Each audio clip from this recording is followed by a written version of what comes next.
projeto que mostrasse para as pessoas o que de valor essa cidade tem, a história e a cultura. Então comecei a ter uma imaginação, uma coisa bem simples, a pegar um ônibus, levar essas pessoas para conhecer principalmente a zona rural, de onde ainda guarda parte da história do passado de uma Taubaté. Tá. Então comecei a levar essas pessoas a conhecer, que inclusive eu costumo desafiar o taubatiano, dizer qual o taubatiano que conhece Taubaté. Até agora não achei nenhum. Mostrar para eles que as grandes fazendas que o Brasil fala aí, vai buscar lá em Areia, Cunha, nós temos aqui em Taubaté, inclusive Taubaté é o berço exatamente dessas fazendas. Sim. É quando a gente desafia um turista, dizer para ele que nós levamos ele dentro de uma caverna e diz, não, Taubaté não existe caverna. Tem, a gente leva dentro da caverna e uma das cavernas mais importantes que tem no Brasil está aqui em Taubaté. A mostrar as fazendas, a levar nos alambiques, nos olarias, nas capelas históricas que tem, mostrar a bacia do Rio Una, mostrar as riquezas que tem essa cidade de Taubaté. Aí, graças a Deus, a gente foi muito beneficiado por isso. Eu costumo dizer que o Espírito Santo tocou tão forte na gente que um dos primeiros turistas a aparecer aqui, sem a gente saber quem era o turista, era o cantor Sérgio Reis, por acaso. Olha. Ele veio aqui a Taubaté e foi uma história até interessante, Joffre, porque a história dele foi parar em mim porque a prefeitura recusou fazer um trabalho por ele, sem saber que era ele. Tá. E eu acabei fazendo um trabalho para ele também sem saber que era ele. Ele queria gravar um programa pela Rádio Record que falasse sobre sertões, sobre roça. E então ele dirigiu-se, o assessor dele dirigiu-se à comunicação da prefeitura. E a comunicação da prefeitura repetiu para eles várias vezes que isso não é trabalho da prefeitura, isso não é problema da prefeitura. E aí então acabou, como todo mundo recusou, aí passaram para mim e disseram, Auxiliares, tem um cara de São Paulo aí que quer conhecer Zona Rural de Taubaté, leva esse cara lá, se quiser você leva esse cara. Eu falei, não, tudo bem, eu levo qualquer um, pediu, eu tô levando. Aí por surpresa minha, essa pessoa durante a semana toda começou a me questionar, o assessor dele. Olha, Taubaté tem caverna? Tem cachoeira? Tem a casa Celi Campelo? Não, tem isso? Tem aquilo? Não, tá. Aí chegando um belo dia, num sábado, ele chegou a Taubaté, 2 vans, parecia um avião, e né, a pessoa jamais revelou para mim quem era o turista que queria conhecer isso. Quando eu cheguei nessa van, eu tomei um susto, que era simplesmente o Sérgio Reis, aquele enorme daquele homem lá dentro da van lá, e já começou a me gozar, moreno, caipira do interior, tal, brincadeira dele lá. Sim. E aí eu fui mostrar para ele a zona rural, sem compromisso, sem nada, e mostrei para ele as riquezas, levei para almoçar na roça, para ir numa caverna, na cachoeira, mostrar tudo. Aí ele perguntou para mim se eu explorava isto. Eu falei, não exploro, seu Sérgio, eu faço favor para as pessoas só, levar as pessoas. Ele falou, meu amigo, você tem que explorar isso. Inclusive ele me chamou por um nome que eu achei muito curioso, Cicerone. Eu não sabia o que era Cicerone. Tá, aí, uma palavra pouco usada. Sim, aí isso usa guia, usa Cicerone. Aí ele conheceu a Zona Rural no sábado, ele gostou tanto que aí no domingo ele quis conhecer a cidade de Taubaté. Aí ele queria conhecer os pontos históricos da cidade. Eu levei ele para o mercado municipal, levei ele em algumas igrejas aqui, e ele queria conhecer alguém que mexesse com carros antigos, já que ele tem carros antigos. Então eu levei aquele rapaz ali no Belém, ele tem carros antigos, inclusive ele aproveitou e comprou um carro baratinho, comprou um baratinho carro que ele comprou lá, né? E passou 2 dias em Taubaté. Aí quando isso veio na mídia, que o Sérgio Reis tinha ficado 2 dias em Taubaté. Ninguém sabia. E ninguém sabia. E ninguém tinha recepcionado ele, que inclusive ele ficou até meio bravo. Ele falou, nossa, mas uma cidade dessa não tem prefeito, não tem nada não, que manda um motorista me fazer um trabalho assim e tal. Eu falei, seu Sérgio, eu tô falando que eu posso. Eu falei, não é com você não. É que eu vou em muita cidade, me entrega até a chave da cidade, aqui não entrega nada, só você, mas você tá fazendo um trabalho excelente. Aí eu falei, não, obrigado, seu Sérgio e tal. Desculpe, eu perdi essa parte. Você, então, era servidor da prefeitura na época? Motorista da Lola. Simplesmente motorista da Lola. Aí eu tive que conversar muito com a Lola para dispensar, fazer um trabalho que por um cidadão de São Paulo que ia fazer o trabalho. Sei. Você era motorista da Secretaria de Mobilidade Urbana, né? Eu ainda sou funcionário da prefeitura. Você ainda é funcionário? Ainda sou funcionário da prefeitura. Então aí Deus me colocou Sérgio Reis. Ele gostou tanto do trabalho que falou para mim, olha, a partir de agora eu gostei de você, eu vou ajudar você a estruturar esse trabalho seu. Aí ele me me pagou um rapaz que vinha de São Paulo me dar um curso de marketing, de comunicação, tudo Puxa por vida, conta foi um dele. verdadeiro padrinho. Sim, ele foi o padrinho. Aí depois que ele fez esse trabalho aí, ele perguntou pra mim quanto que eu queria, quanto que eu cobraria pelo trabalho que eu fiz para ele. Eu falei, nossa, seu Sérgio, imagina, só se o senhor me deixar eu tirar uma foto do lado do senhor já basta, tá pago, tal, tal. Aí deixou eu tirar um monte de foto e falou, não, mas não é só foto não, tal. Aí eu falei, não, eu não quero nada não, seu Sérgio. Aí ele pegou e me deu R$ 2.000 para mim, só lá na época lá. E daí por diante foi vindo outros artistas, porque o Sérgio Reis comentava que Taubaté tinha uma riqueza muito bacana histórica, e ele gravou um especial para a TV Record na época até.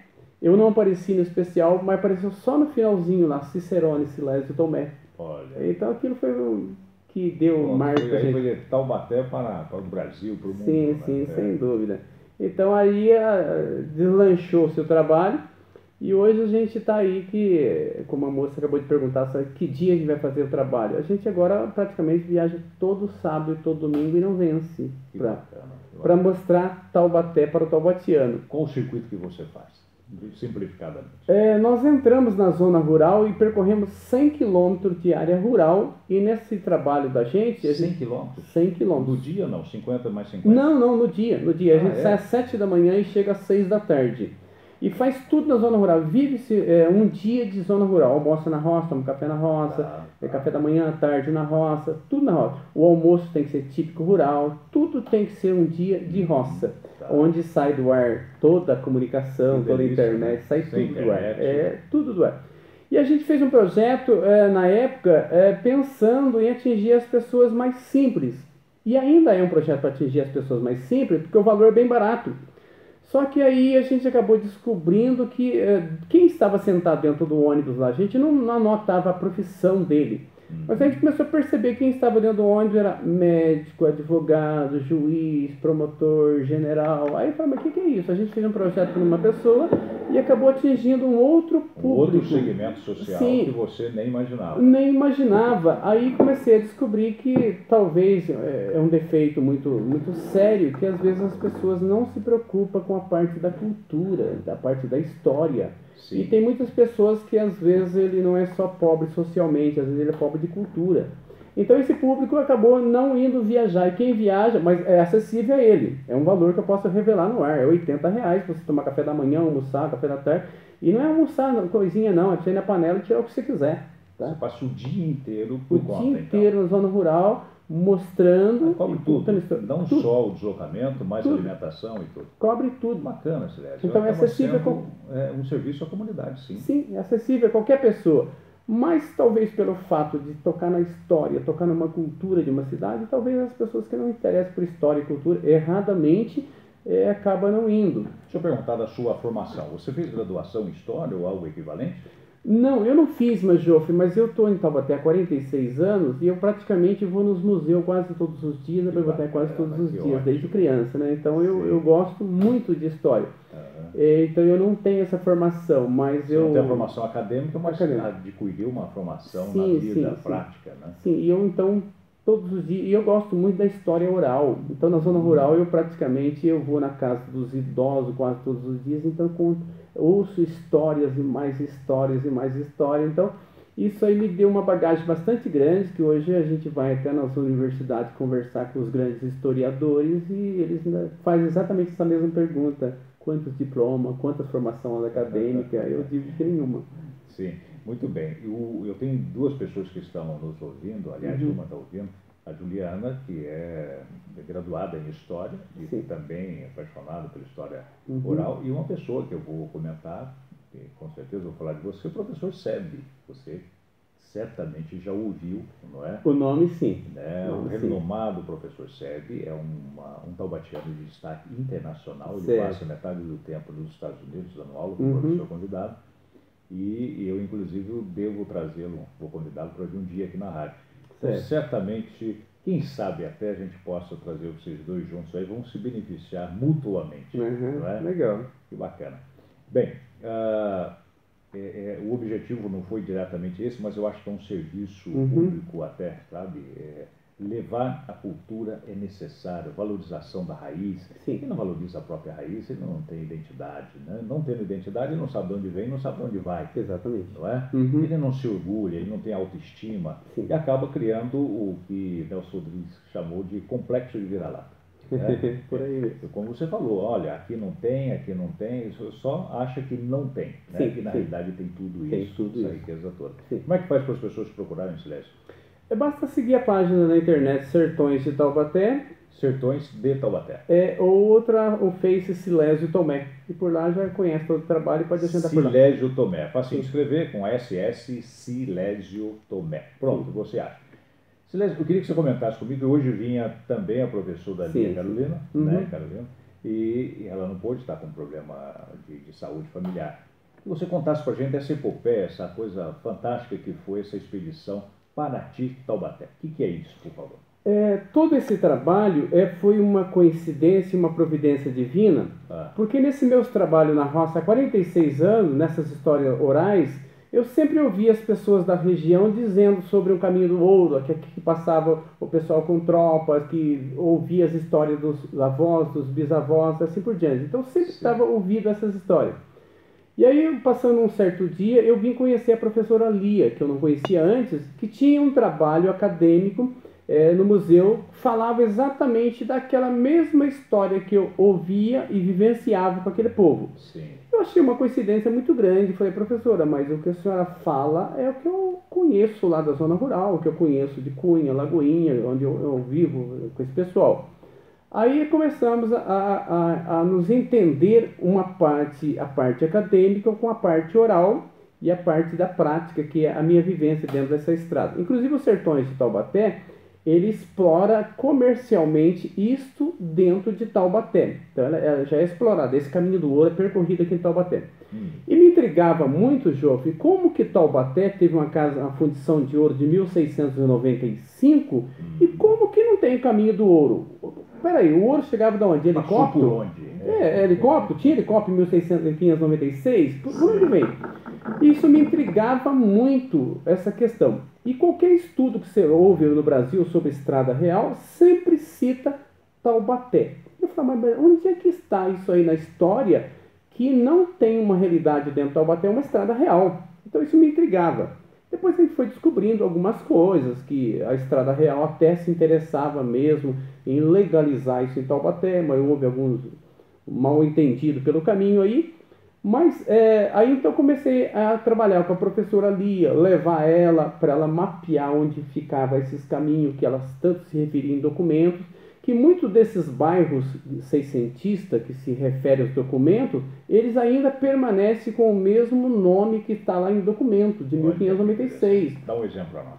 Encruzilhada, Tucuruçá, Porto, Ribeirão, esses bairros permanecem com os mesmos nomes até os dias de hoje. Sim. E então, aí eu falo, professora, mas esses bairros existem, esses bairros estão lá com o mesmo nome lá. Só mudou, por exemplo, Cunha, de Facão passou a ser Cunha, mas os demais bairros permanecem lá. Aí ela fazendo um trabalho, que eu não entendo, via internet, Google, coisa assim, foi mapear e falou, nossa, mas que coincidência, você me fala uma coisa, o documento me fala a mesma coisa, e via Google mapeia da mesma coisa. Eu falei, mas exatamente é o mesmo caminho. Aí nesse trabalho eu já fiz com ela de Jeep, já fiz de moto, quer dizer, ela não foi de moto, eu fui de moto. Já fiz várias vezes esse trabalho aí, Taubaté, Paraty. Sim. E aí fui estudar documentos dela, que de 1596 se falava exatamente o que eu falava, o que eu vivia, o que ela falava, constava isso, que em 1596, uma expedição subindo pelos sertões de Taubaté naquela época lá, vindo-se aportar em Paraty, subindo a serra, uma expedição chefiada por Martim Corrêa de Sá, que era filho do governador-geral do Rio de Janeiro, e que entrava-se nos sertões de Taubaté com dois objetivos. O primeiro objetivo era a caça dos índios Tamoio, e o segundo objetivo era descobrir a lendária Sabarabuçu. E a Sabarabuçu, já se falava os taubatianos, os guaianados, sobre a montanha que brilha, que quer dizer Sabarabuçu da mesma forma. E então essa expedição subiu com 700 portugueses 700 português entrou. Imenso, sim, hoje seria bastante, imagina. Nossa, hoje seria muito. E conta na história também que entrou com aproximadamente 2.000 escravos índios, escravizados, que iriam para guerrear contra os tamoios. Mas um dos objetivos era descobrir essa montanha que brilha, tanto que os taubatianos, os guaianazes se referia. Então eles foram base para isso. E quando essa lendária entrou em Taubaté, à procura disso, nos sertões de Taubaté, então certamente naquela época era chamado de Caminho dos Guaianazes, que é a mesma estrada. Então isso me intrigou muito, que eu já venho há anos levando a professora, levando outros historiadores, e todos os historiadores do Brasil falam exatamente, pode ter uma diferença mais mínima, mas fala da Casa de Fundição de Taubaté, fala da Trilha dos Guaianazes, fala da entrada de Paraty, Cunha, Taubaté, fala de tudo isso aqui. E aí me intrigou muito mais ainda, por que não reconhecer isso? Por que não reconhecer?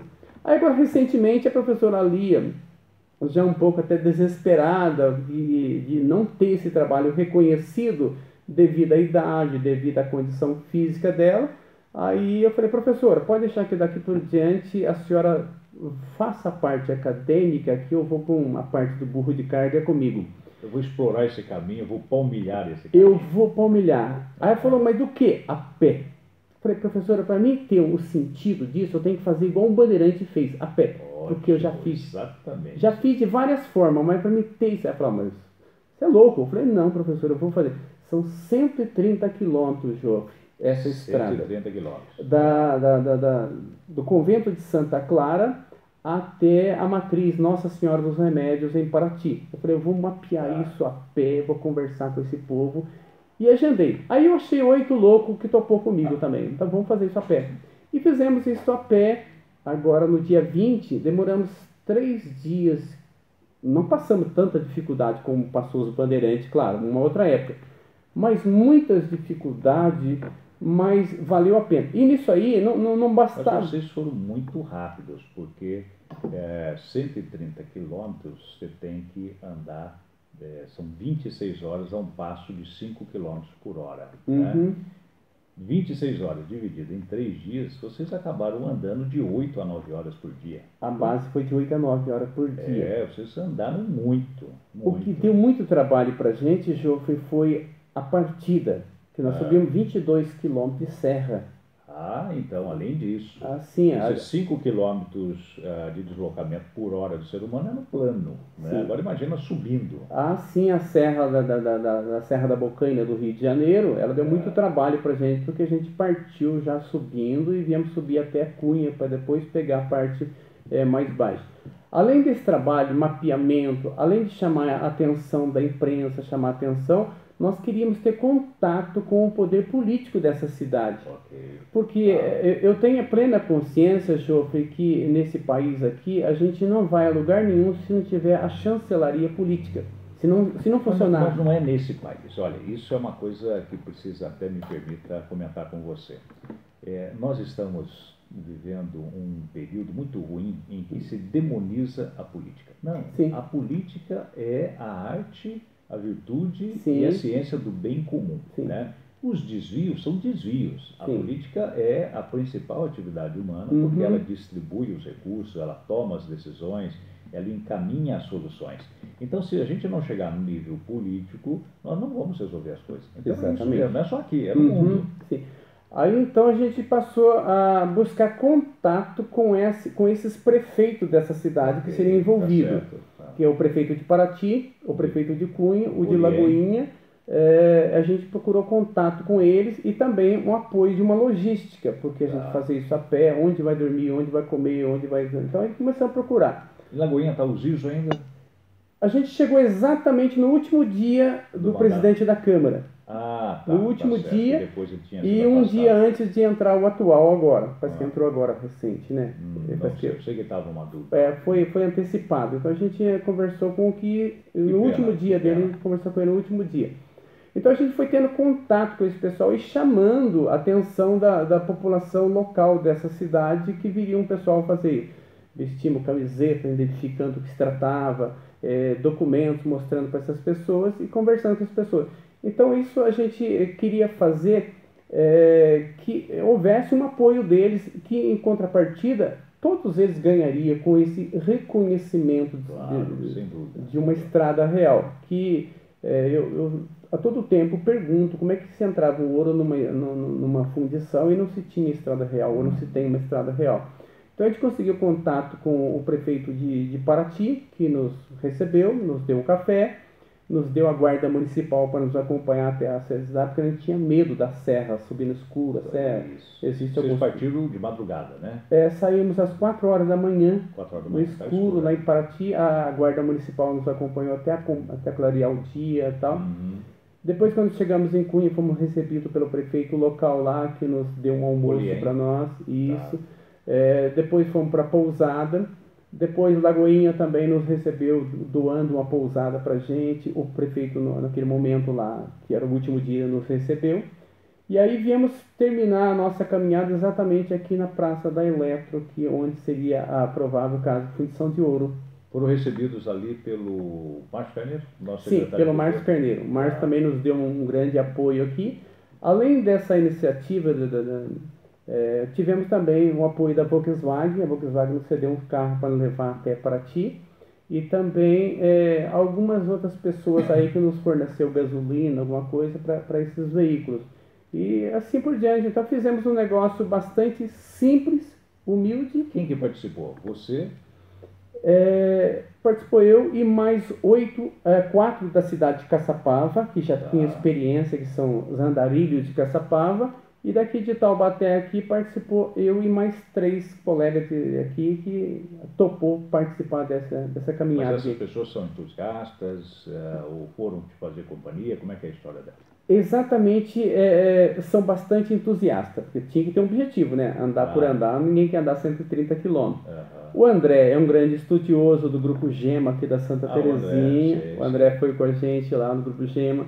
Teve o Marcelo, que é um pastor lá da Chácara Silvestre, também gosta muito de história. Então foi todo mundo ligado à história. Faltou um, você falou 2. Foi eu, o Marcelo. A Cláudia da TV Cidade também foi acompanhando a gente. A Cláudia andou ou não? Andou bastante até. Nossa, surpreendeu a gente que ela andou muito. Então foi eu, o André, o Marcelo, o Elvio, que é meu irmão. Elvio, seu irmão. E aí depois os demais são de Caçapava lá. Então foi praticamente 4 de Caçapava e 4 de Taubaté. Mas a minha preocupação era exatamente isso, levar pessoas que sabiam o que estava fazendo. Isso, porque senão só um mero acompanhante não tem graça. Não tem graça. Tanto que quando a gente soltou na mídia que a gente ia fazer isso, na internet lá, acredito que tenha aparecido uns 30, 40 pessoas. Mas aí a gente negou porque disse, olha, primeiro que a gente não tem estrutura para isso. É a primeira, não sabemos nem como vai funcionar. E segundo também, a pessoa tinha que ter uma certa ciência do que vai fazer, né? Muito bem. Tá? Silêncio, infelizmente estamos chegando ao final do nosso programa, temos ainda um minuto para você quiser comentar alguma coisa, algo que ficou faltando, que você queria dizer, aproveita, por favor. Não, aliás, se eu fosse falar mesmo, eu sou tão apaixonado por isso, se fosse falar de um programa que tem umas 4 horas para isso aí. Volta, com certeza. Então eu gostaria que, principalmente os taubatianos que estiveram ouvindo, que se procure interessar um pouco mais pela história da cidade, a cultura, a história da cidade. Eu costumo dizer sempre nas pessoas que as pessoas costumam ver na cidade muitos dos defeitos da cidade, não gostam de ver a virtude. E quando a pessoa vê o defeito da cidade, é uma febre que destrói muito, porque você, Jofre, quando você vai na cidade, você quer tirar informação daquela cidade. E geralmente você vai perguntar pelo primeiro. E o primeiro geralmente é o cara errado.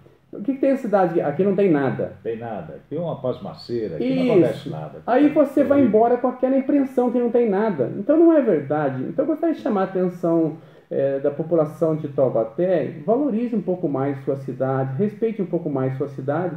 E o poder público que construa alguma coisa para mostrar para o taubatiano o que é que tem em Taubaté. Se taubatiano não amar Taubaté, quem vai amar, né? Exatamente. Olha, tem coisas simples a serem feitas. Por exemplo, nós tivemos aqui com o Danielsburg, dando a entrevista, você tem milhões de romeiros que passam aqui no Aparecida. Sim. Se nós tivéssemos ali uma acolhida na cidade, dizendo, olha, nem um dia antes, e pare aqui, conheça Sim. um pouco de Taubaté, dá Sim. uma volta lá com o Silésio, por exemplo, nós já teríamos um avanço muito grande. Se nós tivéssemos uma outra coisa, uma publicação, numa linguagem simples, um livrinho, sabe, bem ilustrado, bonito, contando a história de Taubaté, você criando na população a consciência disso e a valorização.